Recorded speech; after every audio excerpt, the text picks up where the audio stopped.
The earth splits where mountains rise, and from its wounds a nation breathes.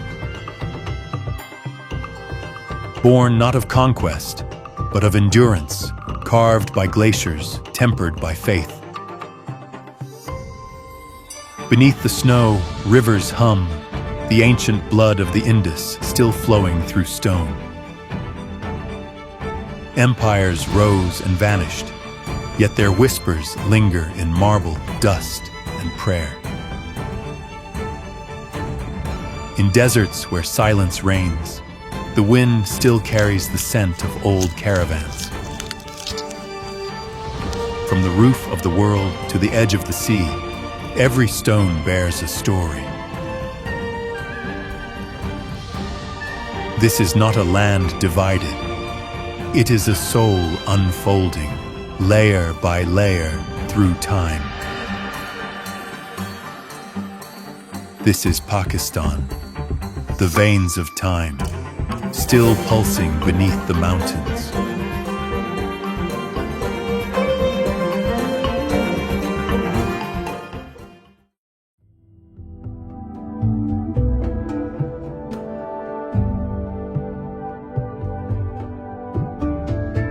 Our journey begins where the air hums with centuries.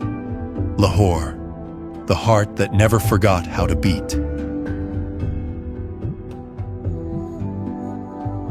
Once the jewel of the Mughal Empire, it still glows. A living memory carved in marble and red stone.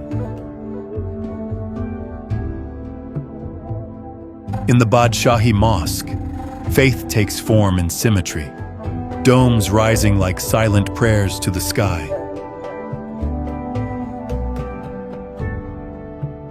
The Lahore fort breathes with the ghosts of emperors, Akbar's strength, Shah Jahan's devotion, still written in stone.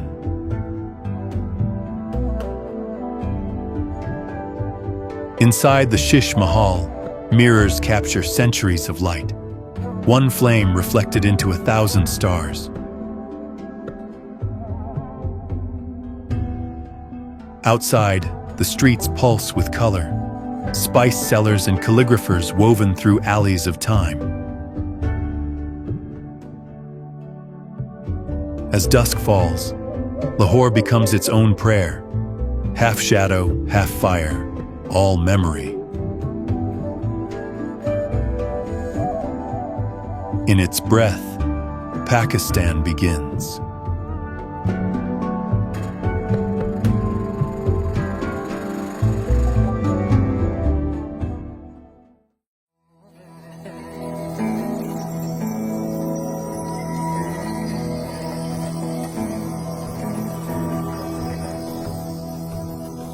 As the plains grow warm, faith changes its voice.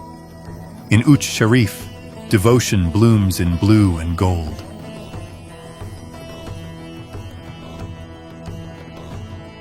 The shrines of Sufi saints glow like lanterns in dust, their walls inscribed with verses of love.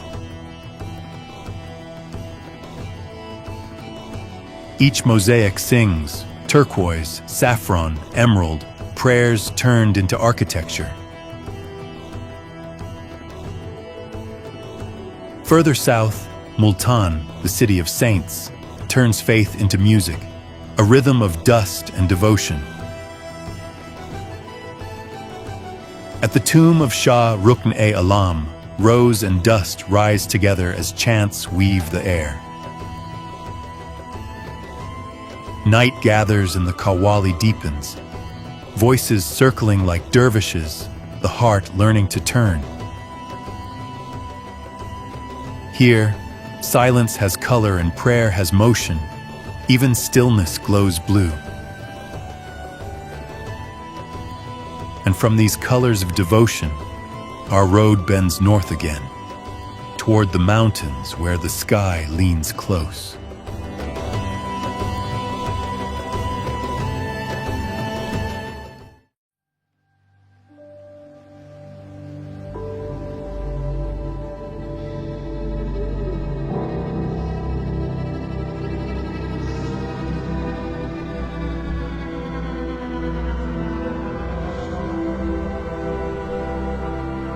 From the plains of Punjab, the land rises sharply into stone and cloud.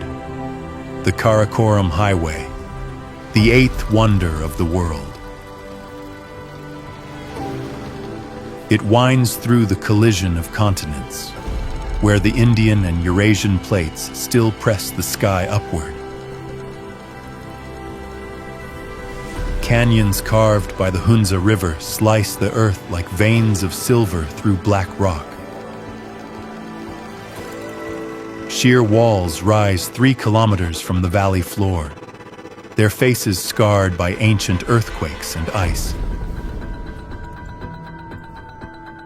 At Khunjerab Pass, 4693 meters above sea level, oxygen thins and the world feels weightless. The temperature drops 20 degrees in a single hour, and silence becomes the loudest sound.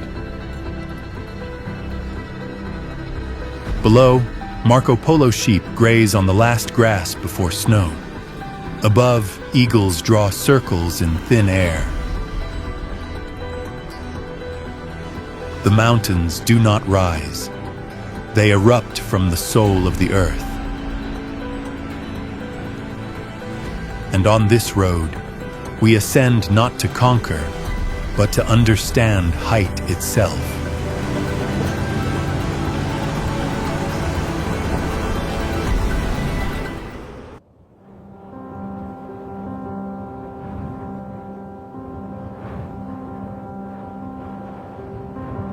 Beyond Khunjerab, the range tightens into ice and shadow, and there rises K2, the Savage Mountain. At 8,611 meters, it rises from the Baltoro Glacier like a frozen pyramid of Earth's ambition.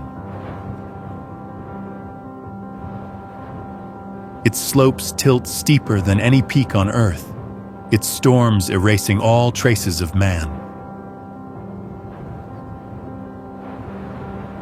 Fewer have stood on its summit than have walked the moon.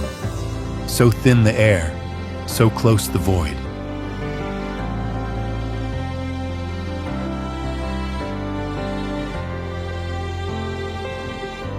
Every ascent is a negotiation with death, every breath a debt to the mountain. Yet in the thin light, the summit turns gold, a brief mercy from a cruel sky.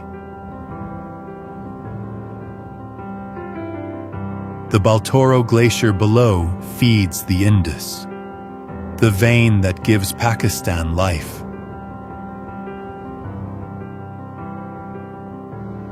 Here, height is not a measure, it is a state of grace.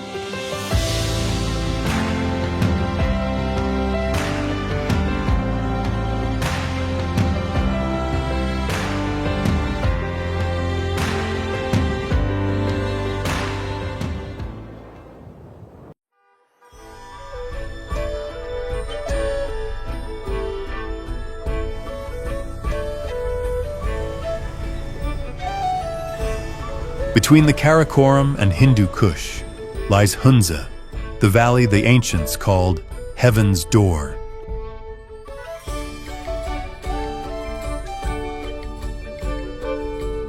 Here at 2,500 meters, apricot trees bloom beside glaciers, warmth and frost sharing one breath.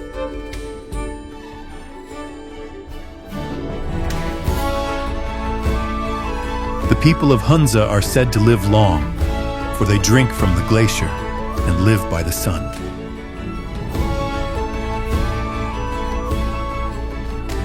Villages like Karimabad perch on slopes like clouds of stone.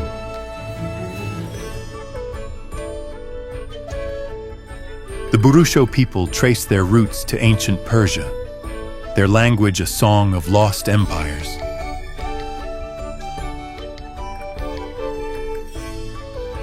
Each spring, the valley bursts into pink and white, apricot, apple, and almond weaving clouds of color.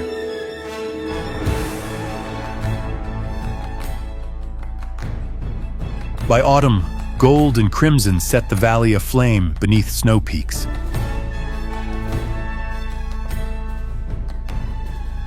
For centuries, traders from China crossed this valley, carrying silk, jade, and stories.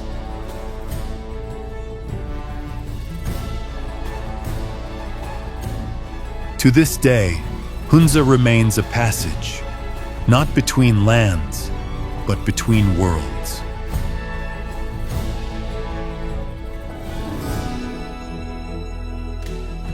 Here, life is not measured by time, but by seasons.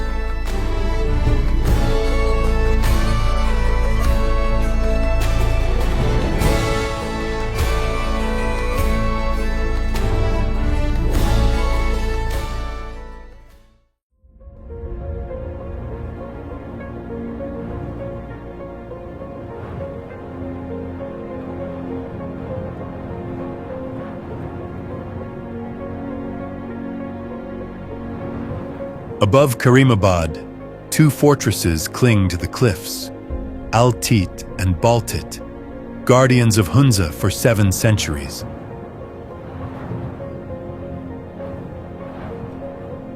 Built by Tibetan masons and local kings, they unite mountain and kingdom in one line of stone. Their wooden balconies hang over the abyss, like time itself suspended between earth and sky. Inside, carved beams bear the marks of centuries, prayers, emblems, and kings' decrees. When invaders came, these walls echoed with arrows and drums, faith defending stone.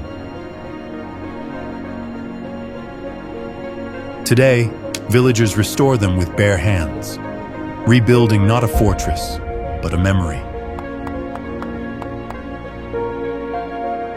From their terraces, the entire valley unfolds like an ancient map, rivers, orchards, and faith.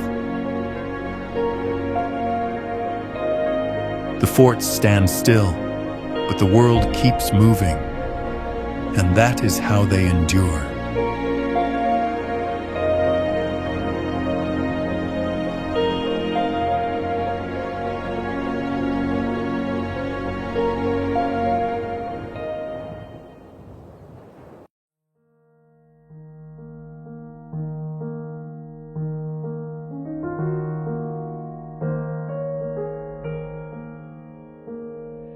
In 2010, the mountains moved. A landslide swallowed an entire village, and in its silence, Atabad Lake was born. What began as tragedy became a mirror of heaven, turquoise, calm, eternal. Beneath its waters sleep fields and walls, memories sealed in blue light. Locals call it the Lake of Forgiveness, a reminder that loss, too, can be sacred. In its reflection, mountains appear softer, as if grief itself had learned to rest. Fishermen sail quietly over drowned earth, casting nets like prayers. Each ripple carries a story, each wave a name once whispered here. Above it all, the call to prayer drifts across the lake, faith echoing through the water's skin. From ruin, beauty rose, and the mountain forgave itself.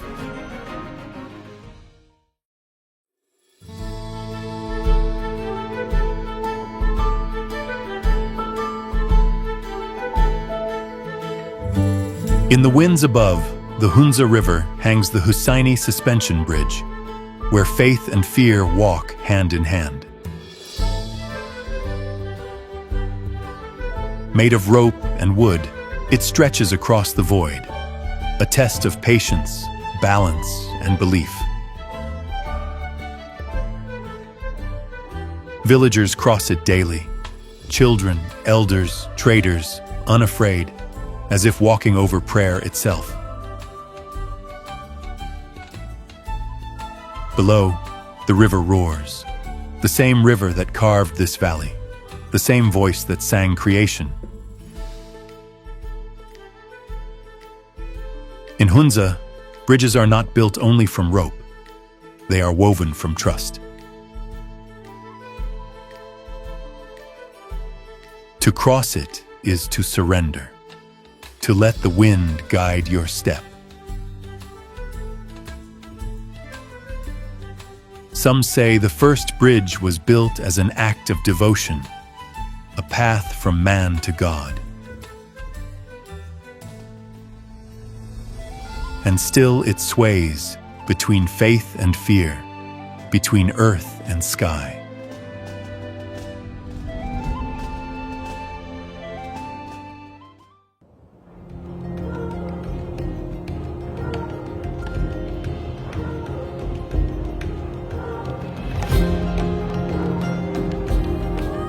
Beyond Hunza, deep in the Himalayas, lies Fairy Meadows, a place where myths still walk. Locals call it Jute, the land of fairies, where spirits dance in the light of the moon. To reach it, one must cross the world's most dangerous jeep road, carved into cliffs by courage alone.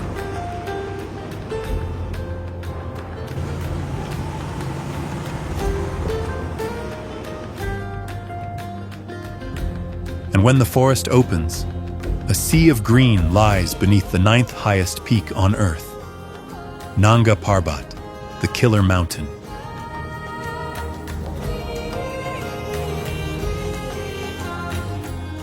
To the locals, it is not a killer, but a guardian, the sleeping god of the north. They tell of fairies who descend at night to guard travelers and heal the weary.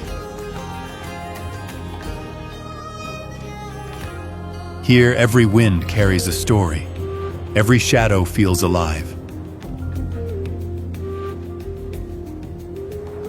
Climbers who reach its slopes say they hear whispers, not of danger, but of awe.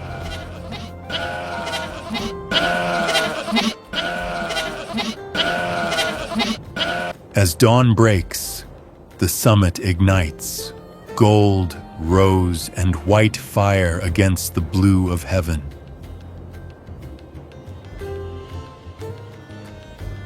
And for a moment, heaven and earth share the same light.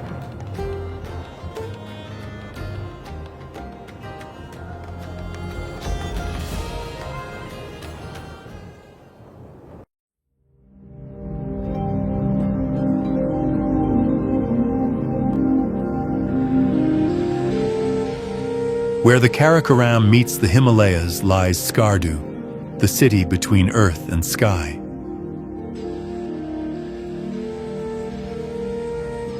Once a Buddhist kingdom, its stones still bear the carvings of lotus and mantra. The Satpara Lake reflects the peaks like a mirror to eternity.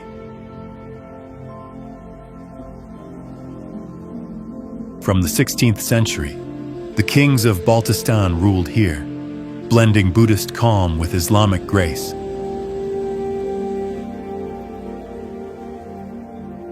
The call to prayer still echoes across valleys that once heard temple bells. Here, faith does not divide, it layers like sediment in stone.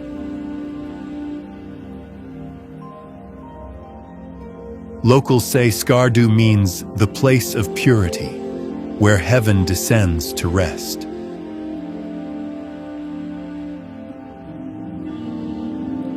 The wind here carries both prayer and silence, neither louder than the other.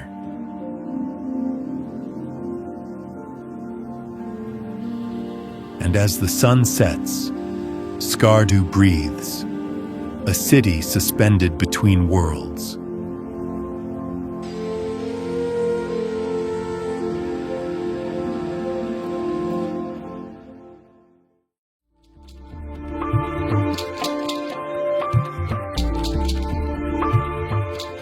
Hidden behind ridges west of Gilgit lies Naltar Valley, where colors seem born from dreams. 3 lakes shimmer, emerald, sapphire, and jade, each said to guard a spirit of the mountains.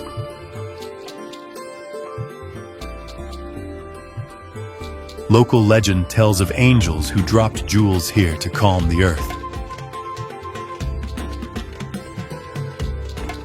Every spring, nomads bring their herds to these waters, believing that drinking here renews the soul.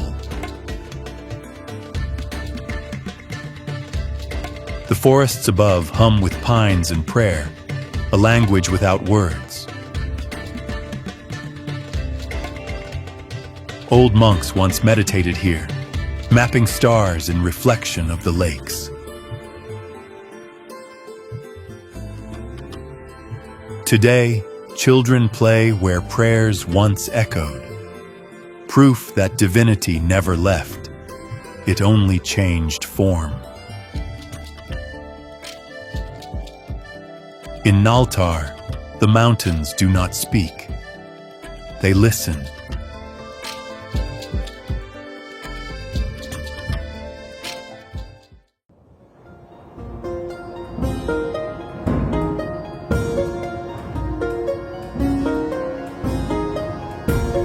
Beyond the last village of Skardu lies Deosai, the land of giants. At 4,000 meters above sea level, it floats between heaven and time. In summer, its grasslands ignite. Yellow buttercups, indigo poppies, white daisies like stars. Locals call it the Summer Palace of God, where silence blooms with color. Created to protect the Himalayan brown bear, Deosai remains a sanctuary of balance, not abundance. Ibex graze on the ridges. Eagles draw circles in a sky without end. The wind carries the hymns of vanished monks, echoes from when the world was young. Travelers camp beneath stars so close they seem to hum. Dawn arrives slow, gold spilling through mist, turning silence into music. In Deosai, creation still remembers its first breath.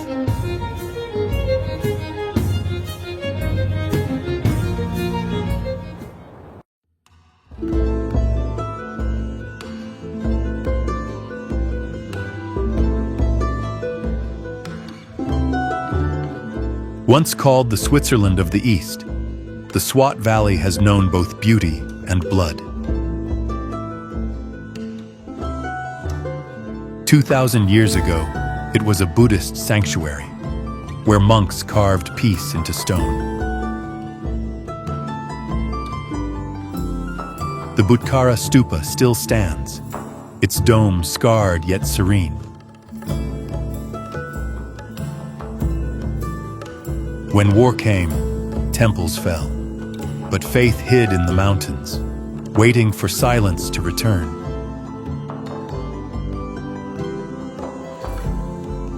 Today, schools rise where ruins once stood, children learning the same wisdom once carved in stone.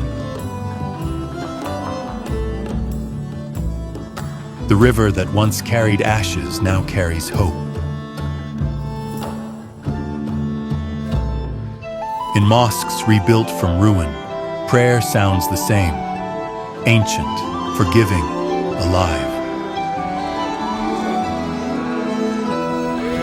Swat rose again, not from power, but from patience.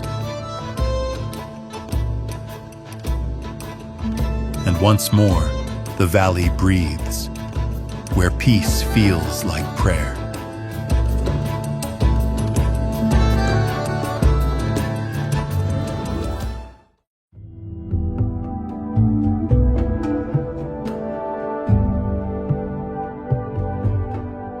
the heart of Punjab burns Multan, the city of saints. Its name means the place of prayers, where each street hums with devotion.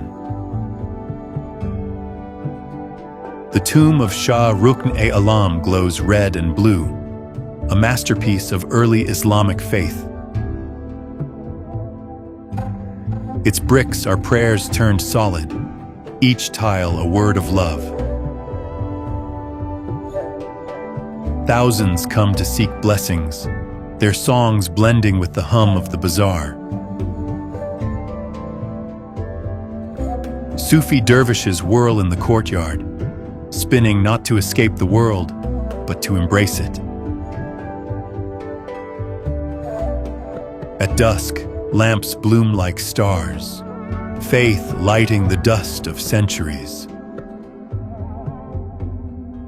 In Multan, the sacred and the ordinary share the same breath.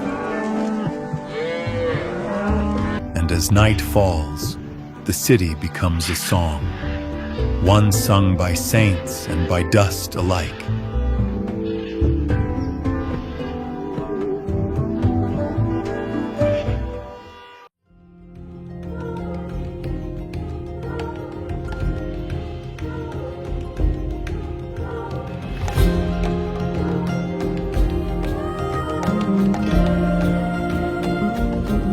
Southward, where the land finally meets the Arabian Sea, stands Karachi, the nation's restless heart. Born from ports and prayers, it is both cradle and frontier. At its heart rests Mazar-e-Quaid, the white marble tomb of Muhammad Ali Jinnah.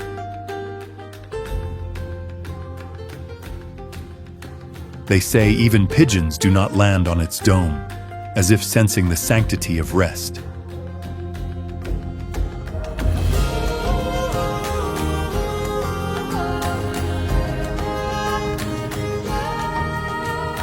The marble hums at night, whispers of a leader who dreamed of unity. Around it, Karachi never stops. Markets, mosques, and minarets pulsing like arteries. Yet at dawn, when the city holds its breath, even the sea seems to pray. Fishermen cast nets like rituals, patience and faith woven into rope. The waves carry both history and hope, each tide a new beginning. Karachi stands where all journeys end and begin again.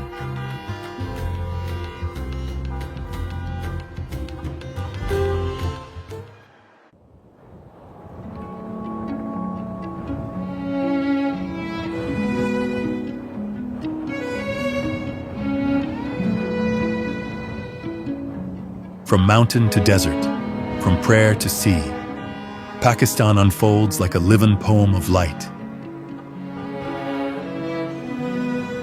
Its veins, rivers, roads, and hearts flow with the same eternal rhythm. Empires have risen and fallen, but the spirit remains, carved into every face, every stone.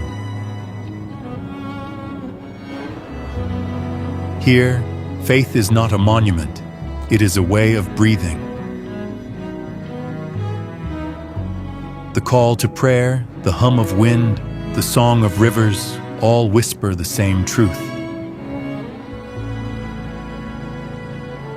That everything passes, yet nothing truly fades. The mountains remember, the rivers forgive, and the people endure. This is Pakistan, not a land forgotten by time, but one that teaches time how to live. And as the light fades, only one truth remains. Beauty here was never meant to be seen, only felt. Every journey ends, only to begin again. If this story touched you, let it travel further. If you like our video, give us a subscribe and keep walking with us across the veins of time.